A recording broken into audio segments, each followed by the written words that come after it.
संघर्ष। एक बार एक व्यापारी को उसके व्यापार में बहुत बड़ा घाटा होता है। घाटे के कारण वह कर्जे में डूब जाता है और वह परेशान होकर जंगल की तरफ चला जाता है। जंगल में चलते चलते वह थक जाता है और एक पेड़ के नीचे बैठ जाता है। वहां वह व्यापारी भगवान को याद कर रो रहा था और बार बार भगवान से अपनी असफलता का कारण पूछ रहा था।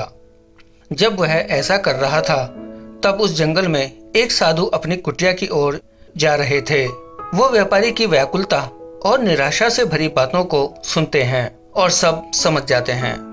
साधु उस व्यापारी को अपने पास बुलाते हैं और बताते हैं कि एक बार मैंने जंगल में घास और बांस दोनों के बीज बोए थे।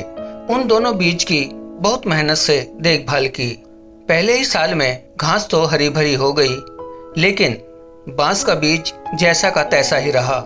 लेकिन फिर भी मैंने अगले साल बांस के बीज की वैसे ही देखभाल की जैसे घास की। लेकिन दूसरे साल में भी बांस का पेड़ विकसित नहीं हुआ, लेकिन मैंने हिम्मत नहीं हारी। तीसरे साल फिर मैंने बांस के बीज की देखभाल की, लेकिन कुछ ना हुआ।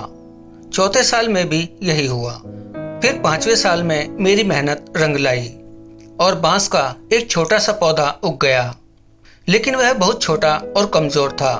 फिर भी मैंने हिम्मत नहीं हारी। उसके बाद 6 महीने में ही वह पौधा 100 फीट लंबा हो गया। मैंने बांस की जड़ को इतना बड़ा करने के लिए 5 साल का समय लगाया। इन 5 सालों में इसकी जड़ इतनी मजबूत हो गई कि 100 फीट से ऊंचे बांस को संभाल सके। इसलिए तुम भी अपने आप को मजबूत बनाओ और बिगड़े हुए कार्य को सुधारने के प्रयत्न में जुट जाओ, क्योंकि संघर्ष तो सभी के जीवन में आते हैं, लेकिन इनसे हार नहीं माननी चाहिए। अगर आपके जीवन में संघर्ष है तो ये हमेशा मानकर आगे बढ़ते रहें कि इसके बाद का आने वाला पल इस समय से बेहतर ही होगा।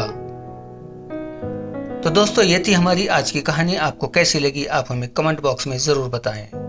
धन्यवाद।